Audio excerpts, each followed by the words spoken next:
Welcome to Wealth Made Simple with Shaz, where you'll learn how to master your money through business, property and tax saving strategies.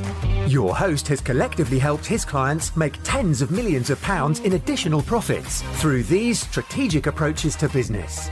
Introducing Shaz Nawaz, an award-winning chartered accountant, property tax expert, entrepreneur and property investor. You have a pub that you haven't bought, so you're signing a long-term lease? No, it's an assisted sale, I think is the easiest way Okay. to describe it. Yeah. Okay. Has anybody done a commercial conversion by any chance over here? Okay. Did you have any VAT issues or implications? Did you pay any VAT on any of the work? Yes, we would have done. Okay. Do you know what rate it was? Okay, fine. So if you're doing a commercial conversion, does anybody know what rate of VAT we pay? 5%. 5%. And why is it 5%, Faris? Change of use. Changes? Anybody else? Dwellings? Could you create dwellings, says Sylvia? Anybody else?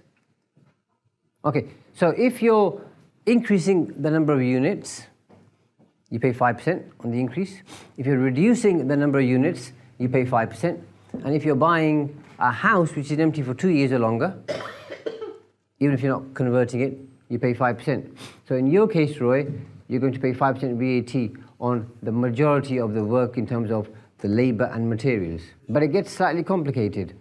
So you can't claim 5% on everything. So things like scaffolding, for example, okay, you pay 20% on, but the majority of the items, things like scaffolding, because they're outside the building, you pay 20% on, but the majority of the items you pay 5% on.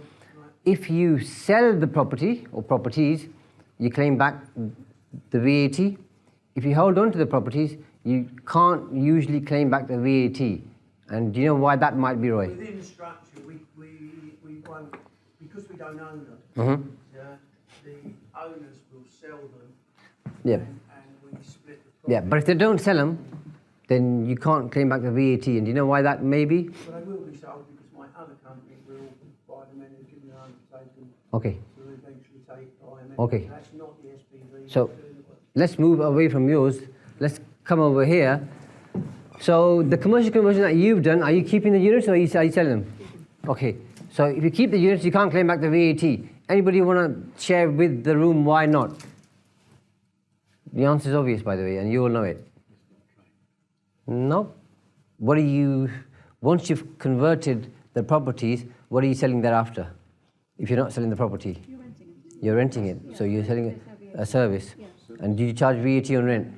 So you can't claim back the VAT. There is a solution around that. We're not going to explore that today, but there is a solution where you can grant a major interest in land and property. And does anybody know what a major interest in land and property is? It's a period of time. Anybody want to guess? So if you grant a major interest in land and property, then you can reclaim the VAT. It's a period of time. Does anybody want to hazard a guess what that period may be? 7 years? No. Longer than 21 years. If you grant a lease of longer than 21 years, 21 years and 1 day, Roy, if you were not to sell it, I know you're quite clear you are going to sell it, you grant a lease of longer than 21 years to a new company, which sits beneath your main company, and you can claim back the VAT. Then the company that sits beneath it, without me drawing a diagram, would have the lease. There's no stamp duty to pay on the lease because you get group relief. Okay. The only thing you have to be mindful of is if the commission earned by the second company exceeds the VAT limit, you'll have to obviously charge VAT on the form or on that part of commission. But that's a long way to go. You need quite a few properties to do that. If you're selling, you can claim back 5%. You've got two options, Roy. You can either reclaim as you go along, or you can reclaim at the end. It's better you reclaim as you go along. You've got two options with that too. You can reclaim every quarter, or you can reclaim every month. If I were you, I'd go on 4 years. Yeah. So reclaim every month, Roy, because it's going to give you a cash flow advantage. Yeah. Properties is a little bit different, but you can to answer your question. So with any of the business, if you own a business, and you're VAT registered, you reclaim the costs.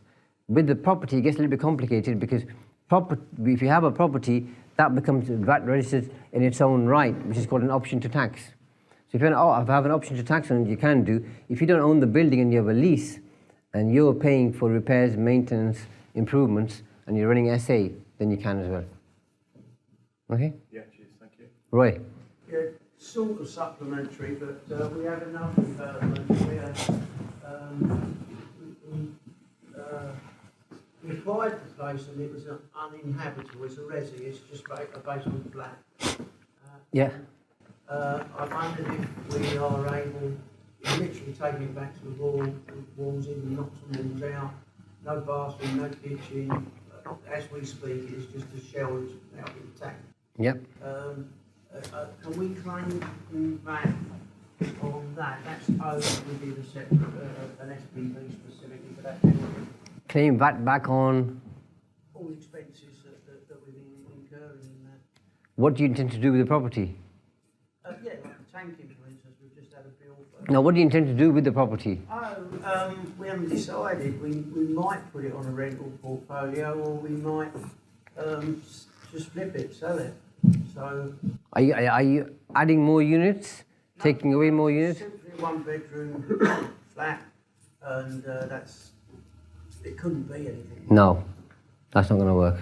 So you've got to do something to convert in, have you? Yeah, They that's said right. if it's been empty for 2 years, you can, right? It's not a house, though, is it? No, it's not. No, this one hasn't been empty for 2 years. Yeah. They've just taken it back to Shell. But if it was empty for 2 years, then you'd claim back 5% VAT. But still, you can't reclaim it. The question is, can I reclaim it? And you can't. So you just end up paying a lower rate of VAT as opposed to reclaiming because you're not charging any VAT. Oh, sorry. Can we claim the lower rate on that type of development? If it's a house, it's empty for 2 years, Roy, yes. If it's a commercial property, then if you're...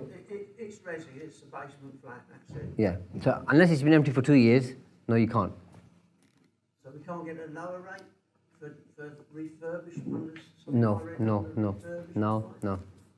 You have to increase the units, reduce the units, or if it's a house empty for 2 years.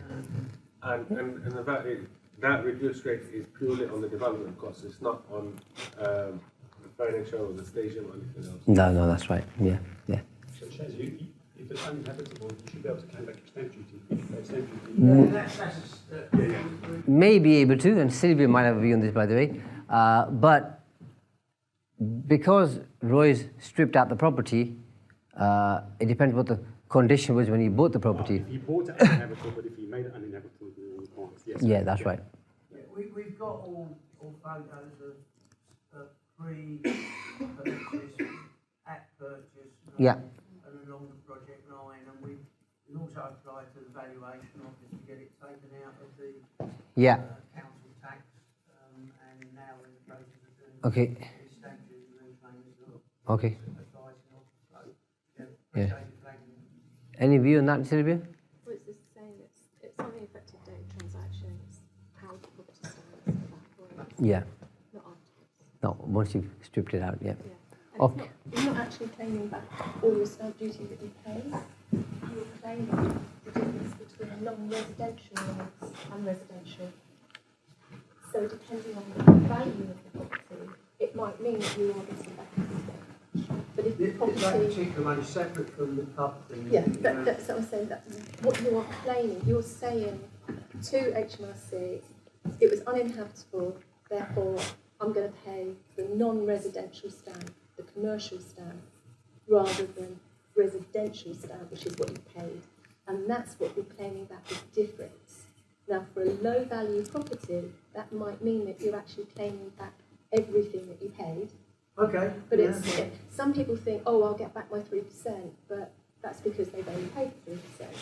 But if it's a higher value property, This one is it was what did we pay? 150,000. and some people that have purchased a property for their own residence, and they haven't paid for a higher rate for additional dwellings, they've only paid the residential rate. Sometimes, they've looked at making a claim, and they would only be about 500 quid better off. So, yeah, everything needs to be So for the benefit of the room, Sylvia, because usually I answer the question, and for the benefit of the room, and usually I answer this question, but you can, what makes a property uninhabitable? No bathroom, no kitchen. She said that without moving her lips, Faris. Isn't she good? So Faris says no bathroom, no kitchen. Apart from Sylvia, does anybody agree with Faris that if you don't have a bathroom and kitchen, a property is uninhabitable for stamp duty land tax purposes? Roy? Yeah, we're claiming it on no sanitation, basically, because it's a basement flat. Yeah. This particular one, it uses a macerator. Okay. And the macerator hadn't been in service for some Yeah. time, so there was no sanitation. Mm-hmm. Which, although the kitchen, we've ripped it out now, but it was in, its plumbing had to go also via the macerator Yeah. and pump. So we're saying there's no, Cool. it's not inhabitable. There's also a fair amount of mould. Okay. That always helps. Yeah, we've been told that Yeah. that interestingly is coming stronger recently as an uninhabitable It is. cause. Yeah. Sadly, before the death of the young lad recently, Yeah. it wasn't such a big call, Yeah. but they kind of stepped up. That Cool. it is, So to square this circle, by the way, apart from Sharon and Sylvia, not having a bathroom and kitchen, is that uninhabitable for stamp duty land tax purposes, anybody? No, you can get a tin bath and have a bath. Sorry? Still use the bathroom, can't you? You can get a tin bath like the old days. Yeah, okay. Who said yes? Someone said yes. Yes. Why do you think it's uninhabitable for SDLT purposes? Because you can't live in it without a kitchen and a bathroom. Sylvia, are you going to share the good news with everybody? Well, I don't really think that that's sufficient because actually HMRC put in their guidelines that a property it's straightforward enough to put in a bathroom and a kitchen. Mm-hmm. And you might be claiming that you're actually adapting a property, say for multiple dwellings really. Yeah. And they won't have kitchens and bathrooms or new development. Yeah. So it can be a bit of a grey area. Sharon? If you have to do a complete and thorough electrical and rewiming thing, it's dangerous. You've got to take the whole lot out and redo it. Does that count? Because it's not habitable, is it? If it's dangerous when you bought it, yes. If you stripped it out later, Sylvia said it doesn't work. Yeah? Uninhabitable for mortgage purposes, no kitchen, no bathroom, whatever works fine. For SDLT purposes, a much higher threshold, okay? For SDLT purposes, the property should not be classed as a dwelling or a dwelling house. So keep it really simple for all of you, without boring you. If the roof's missing, it's uninhabitable, okay? If it's got a high amount of mold, asbestos, other forms of contamination, you've got an opportunity there. As Sharon says, if it's unsafe and there's wires hanging out and there's pipe work hanging out, like Roy said, you're working towards it. So there's no one real thing, is there, Sylvia? It's not something which is a combination or culmination of things. But it's a good little opportunity. Yep. Can I just add? Of course you can. A real key thing is if you don't have an EPC. Because although it's regulations that you're supposed to have an EPC when you sell a property, if the property cannot be used as a dwelling, they can't give you an EPC. Yeah. So if it's been fire damaged or this, that and the other, you've got no EPC. Yep. Brilliant. That helps, yeah. Yeah. That will help.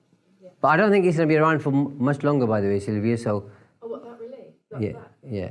That? They're going to change the rules. They'll have to. They'll have to.